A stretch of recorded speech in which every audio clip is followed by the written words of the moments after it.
जय हिंद। नमस्कार दोस्तों। हम बात करने वाले हैं हमारे भारत ने जो अभी ऑपरेशन सिंदूर किया है। यानी भारत ने ऑपरेशन सिंदूर किया, ये क्यों किया था, कहाँ पर किया है, कितनी जगहों पर किया, इसमें कितनी मिसाइलें दागी गई हैं, साथ ही इसमें मुख्य यहाँ पे जैसे कि विंग कमांडर कौन थे, फिर किसको पूरी जानकारी है, हम इसको कब किया गया था। इस पर हम लोग A to Z संपूर्ण जानकारी के बारे में बात करेंगे, यानी ऑपरेशन सिंदूर, जो कि आपके अपकमिंग एग्जाम के लिए सबसे ज़्यादा हेल्पफुल रहेगा और आपके नॉलेज के लिए भी दोस्तों ये सबसे ज़्यादा आपके लिए इंपॉर्टेंट रहेगा। आपको पता होना चाहिए ऑपरेशन सिंदूर के बारे में A to Z जानकारी। लोग तो कह रहे हैं कि ऑपरेशन सिंदूर किया गया था, इसके ये इफेक्ट हैं, लेकिन आपको संपूर्ण जानकारी पता होना चाहिए। आज हम लोग डिस्कस करेंगे ऑपरेशन सिंदूर के बारे में, सभी फैक्ट, सभी पॉइंट, साथ ही इसी के बाद कहाँ कहाँ पे ये ऑपरेशन किया गया, इससे कितने लोगों की जाने गई, इसी के साथ ही पड़ोसी देशों ने, जो हमारे पड़ोसी देश हैं जैसे कि अमेरिका, चाइना, इजराइल, इन देशों ने भारत के लिए क्या कहा, इन लोगों का समर्थन है या फिर ये लोग विरोध कर रहे हैं। तो इस बारे में हम लोग सारे के सारे पॉइंट टू पॉइंट बात करेंगे। आइए शुरू करते हैं हम लोग आज का सेशन। इसी के साथ अगर आप चैनल पर नए हैं तो चैनल को सब्सक्राइब कर लीजिए, वीडियो को लाइक कीजिए, अपने दोस्तों के साथ शेयर कीजिए। ऑपरेशन सिंदूर फैक्ट नंबर 1 है, भारत ने पाकिस्तान के आतंकी संगठनों के खिलाफ जवाबी कार्रवाई कर दी है। यानी भारत ने पाकिस्तान के आतंकी संगठन के खिलाफ जवाबी कार्यवाही कर दी है। इंडियन एयरफोर्स ने 6 से 7 मई की आधी रात 1:05 यानी 1:05 पाकिस्तान और POK यानी कि पाक अधिकृत कश्मीर के भीतर एयर स्ट्राइक की। इस हमले में 9 आतंकी ठिकानों को निशाना बनाया गया है। इसमें 100 से ज़्यादा आतंकी मारे गए हैं। आगे बात करते हैं, इसमें लश्कर ए तैयबा के कमांडर हाफिज अब्दुल मलिक भी शामिल है। मलिक मुरीदके के स्थित मरकज तैयबा एयर स्ट्राइक में मारा गया है। यानी मलिक कब, हाफिज अब्दुल मलिक कब मारा गया, तो मलिक मुरीदके के स्थित मरकज तैयबा एयर स्ट्राइक जो हुआ था उसमें ये मारा गया। आगे बात करते हैं इस बारे में, फैक्ट के बारे में। BBC की रिपोर्ट के मुताबिक जैश-ए-मोहम्मद के प्रमुख मौलाना मसूद अजहर ने कहा है कि सुबहान अल्लाह मस्जिद पर किए गए हमले में उसके परिवार के 10 सदस्य और 4 करीबियों की मौत हो गई है। यानी कि मौलाना मसूद अजहर ने कहा है कि लगभग उसके परिवार के 14 लोगों की मृत्यु इसमें हुई है। ऑपरेशन सिंदूर, अब इसका नाम ऑपरेशन सिंदूर क्यों कहा गया, भारत की ये जवाबी कार्रवाई पहलगाम हमले के 15 दिन बाद की गई है। यानी आपको पता है कि पहलगाम में आतंकी हमला हुआ था जिसमें 4 आतंकियों ने नाम पूछ कर, हिंदुओं से धर्म पूछ कर उनको गोली मारी थी। तो इसी के बदले में पहलगाम हमले के 15 दिन बाद की गई ये कार्रवाई, इसका नाम दिया गया है ऑपरेशन सिंदूर। यानी सिंदूर नाम क्यों दिया गया था कि उस टाइम आतंकवादियों ने महिलाओं के यानी हस्बैंड को, यानी उनके सिंदूर मिटाया था, उनकी मांग का सिंदूर मिटाया था, इसलिए इसका नाम रखा गया है ऑपरेशन सिंदूर। ये उन महिलाओं को समर्पित है जिनके पतियों की पहलगाम में 22 अप्रैल को आतंकियों ने हत्या कर दी थी। आगे बात करते हैं हम लोग इसके फैक्ट के बारे में कि भारत ने पहलगाम के बदले ये वाला हमला किया है। अब पाकिस्तान, भारत रुके तो हम रुक जाएंगे। यानी पाकिस्तान अब कह रहा है कि यदि भारत रुक जाए, भारत और हमला नहीं करता है तो हम भी कोई स्ट्राइक नहीं करेंगे। इस बीच पाकिस्तान के रक्षा मंत्री ख्वाजा आसिफ ने कहा है कि पाकिस्तान अपनी हिफाजत कर सकता है, लेकिन भारत रुक जाता है तो हम भी रुक जाएंगे। यानी हम यहीं पे विराम इसको दे सकते हैं।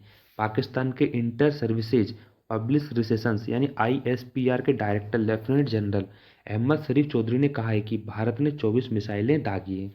यानी भारत ने पाकिस्तान पर 24 मिसाइलें दागी हैं, यह उनका कहना है। आगे बात करते हैं हम लोग इसी के बारे में। न्यूज एजेंसी ANI के सूत्रों के हवाले बताया गया है कि PM मोदी ऑपरेशन सिंदूर को पूरी रात मॉनिटर करते रहे हैं। सेना की प्रेस कॉन्फ्रेंस, अब बात करते हैं सेना की प्रेस कॉन्फ्रेंस कब की गई थी और क्यों की गई थी और उन्होंने क्या क्या पॉइंट रखे थे।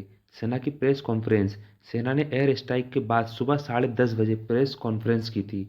इसमें विदेश सचिव विक्रम मिस्री और आर्मी की कर्नल सोफिया कुरैशी और एयरफोर्स से विंग कमांडर व्योमा सिंह, यानी विंग कमांडर व्योमा सिंह और कर्नल सोफिया कुरैशी ने ऑपरेशन के बारे में सारी जानकारी दी है। आप इसे यूट्यूब पर उनके पूरे भाषण में सुन सकते हैं। उन्होंने बताया है किस प्रकार उन्होंने इस सारे ऑपरेशन के बारे में जानकारी दी है, कैसे तैयारी की, तो कहाँ कहाँ पर उन्होंने स्ट्राइक की है।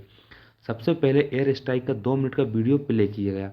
इसमें आतंकी ठिकानों पर भारतीय सेना की कार्रवाई दिखाई गई। कर्नल सोफिया कुरैशी और विंग कमांडर व्योमिका सिंह ने बताया कि रात 1 और 1:30 के बीच ऑपरेशन हुआ। यानी कि 25 मिनट के अंदर यह ऑपरेशन किया गया। 1:05 पे स्टार्ट किया गया और 1:30 पर यह ऑपरेशन कंप्लीट हो गया था। 25 मिनट में पाकिस्तान के POK में 9 टारगेट पहचाने गए। इन्हें हमने तबाह कर दिया है।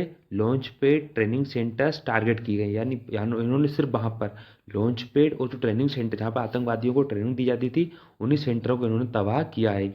आतंकियों के इन ठिकानों पर हमले किए गए और आतंकी संगठनों पर। अब आपको हम बताते हैं जो 9 ठिकाने जगह पे जहाँ पे स्ट्राइक किया गया है, यहाँ पे हमला किया गया है, तो भाई उन 9 ठिकानों के बारे में सबसे पहले हम बात करते हैं। पहले नंबर पे मरकज सुभान अल्लाह बहावलपुर। बहावलपुर ये पाकिस्तान के पंजाब का हिस्सा है। जैश ए मोहम्मद जैश का हेडक्वार्टर था। रिक्रूटमेंट में यहाँ पे ट्रेनिंग दी जाती थी, बड़े अफसर यहाँ आते जाते थे। आगे दूसरा हमला किया यहाँ पे तैयबा तैयबा कैंप मुरिद के जो लश्कर तैयबा में है। अजमल कसाब और डेविड कोलमैन हेंटली यहीं ट्रेनिंग हुए थे, यानी यहीं पे इन्होंने ट्रेनिंग ली थी। किसने? अजमल कसाब ने और डेविड कोलमैन ने। आगे बात करते हैं, तीसरे नंबर पर हमला किया गया है सर्जल कैंप तोहरा कला। जैश ए मोहम्मद मार्च 2025 में पुलिस जवानों की हत्या के आतंकियों को यहीं ट्रेन किया गया था, यानी जो मार्च 2025 में जो पुलिस जवानों पर हत्या की गई थी उनके आतंकियों को यहीं पर ट्रेनिंग दी गई थी। पांचवें नंबर पर यहाँ पे स्ट्राइक किया गया है महमूद सोया सियालकोट में। पठानकोट हमला यहीं प्लान किया गया था। जो पठानकोट में हमला हुआ था वह सियालकोट के मयूना जोया में प्लान किया गया था। पांचवा हमला जो किया गया है अहले हसीब कैंप बरनाला में। तस्कर ए तैयबा यहाँ हथियार चलाना सिखाया जाता है। छठवा हमला किया गया था अब्बास केव कोटली में। जैश ए मोहम्मद यह एलओसी से 13 किलोमीटर दूर है। फ़ियादीन तैयार होते हैं यहाँ पर। सातवां हमला किया गया है गुरपुर कैंप कोटली जो हिजबुल मुजाहिदीन है। पुंछ में 2023 में श्रद्धालुओं पर हमला करने के आतंकी यहीं पर ट्रेंड हुए थे। आठवां हमला किया गया यहाँ पे जहाँ पे मिसाइलें दागी गई हैं सवाई नाला कैंप मुजफ्फराबाद। तस्कर ए तैयबा सोनमर्ग गुलमर्ग और पहलगाम हमले के आतंकियों ने यहीं पर ट्रेनिंग ली थी, यानी जो सोनमर्ग में हमला हुआ, गुलमर्ग में और पहलगाम में जो हमला हुआ था उनके आतंकियों ने सवाई नाला कैंप मुजफ्फराबाद में यहाँ पे ट्रेनिंग ली थी। नवा और अंतिम हमला जो किया गया है सैयदना बिलाल कैंप मुजफ्फराबाद में। जैश ए मोहम्मद यहाँ हथियार विस्फोटक और जंगल सर्वाइवल की ट्रेनिंग दी जाती थी, यानी यहाँ पर क्या किया जाता था? हथियार चलाना, हथियारों के बारे में, विस्फोटक पदार्थ बनाना, विस्फोटक पदार्थों के बारे में सिखाना और जंगल सफाई की ट्रेनिंग यहाँ पे दी जाती थी। भारत ने कहा पाकिस्तानी सैन्य ठिकानों पर हमले नहीं किए, यानी भारत ने कहा है कि हमने पाकिस्तान के जो सैन्य ठिकाने हैं जहाँ पे फौजी है, जो आर्मी है, हमने आर्मी के कैंप पर, आर्मी के बंकर पर हमने कोई हमला नहीं किया है। इंडियन आर्मी ने कहा कि स्ट्राइक में केवल आतंकी ठिकानों पर हमला किए गए हैं, किसी पाकिस्तानी सैन्य ठिकाने पर हमला नहीं किया है। यानी भारत ने कहा है कि हमने पाकिस्तान के किसी भी आर्मी कैंप पर या वहाँ के जो मूल नागरिक हैं, मूल नागरिक को हमने क्षति नहीं पहुँचाई है। न्यूज एजेंसी ANI के सूत्रों के हवाले से बताया गया है कि जैश ए मोहम्मद और लश्कर के ठिकानों को ही टारगेट के तौर पर सिलेक्ट किया गया था। आगे बात करते हैं अमेरिका ने क्या कहा। अमेरिका ने कहा, यानी आसपास जो देश ने कहा है, क्या कहा है? अमेरिका ने कहा यह शर्मनाक है। अमेरिका डोनाल्ड ट्रंप ने कहा यह शर्मनाक है, मुझे लगता है कि लोगों को पता था कि कुछ होने वाला है। यानी पाकिस्तान ने ये अच्छा नहीं किया था, जो पहलगाम में हमला हुआ उसकी निंदा की है अमेरिका ने। वे लंबे समय से लड़ रहे हैं। कौन? यानी भारत बहुत लंबे समय से लड़ रहा है। अगर आप इसके बारे में सोचें तो आपको कई दशकों और सदियों से लड़ रहे हैं। मुझे उम्मीद है कि ये जल्दी खत्म हो जाएगा।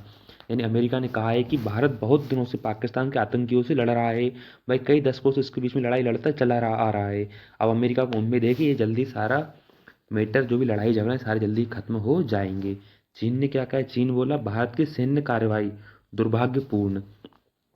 चीनी विदेश मंत्रालय के प्रवक्ता ने 7 मई को पाकिस्तान पर भारत की एयर स्ट्राइक पर चिंता जताई। उन्होंने कहा कि भारत की सैन्य कार्रवाई दुर्भाग्यपूर्ण है, हम मौजूदा हालत को लेकर चिंतित हैं। भारत और पाकिस्तान दोनों एक दूसरे के पड़ोसी देश हैं और चीन के भी पड़ोसी देश हैं।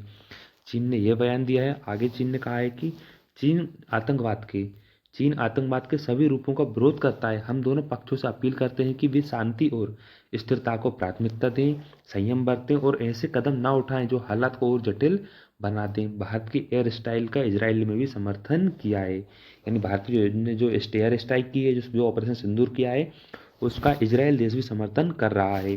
भारत में इजराइल के राजदूत रेव्यून उजायर ने एक्स पर यानी ट्विटर पर लिखा है कि आत्मरक्षा के भारत के अधिकार का हम समर्थन करते हैं। जो भारत ने अपनी आत्मरक्षा के लिए, जो अधिकार के लिए जो सैन्याभ्यास किया है, जो स्ट्राइक की, ऑपरेशन सिंदूर किया है, उसका हम समर्थन करते हैं। ठीक है दोस्तों, लगभग से ऑपरेशन सिंदूर जितने भी फैक्टर है मैंने सारे के सारे आपको यहाँ पे इस वीडियो में कंप्लीट कराने की पूरी कोशिश की है। आई होप कि दोस्तों आपको समझ में आ गया कि ऑपरेशन सिंदूर क्यों किया गया है, इसका क्या रीजन था, कहाँ कहाँ पर ऑपरेशन सिंदूर किया गया है, साथ ही पड़ोसी के देशों आसपास के देशों का इस पर क्या बयान है। ठीक है दोस्तों, मिलते हैं अगली वीडियो में, तब तक के लिए thank you so much and thanks for watching.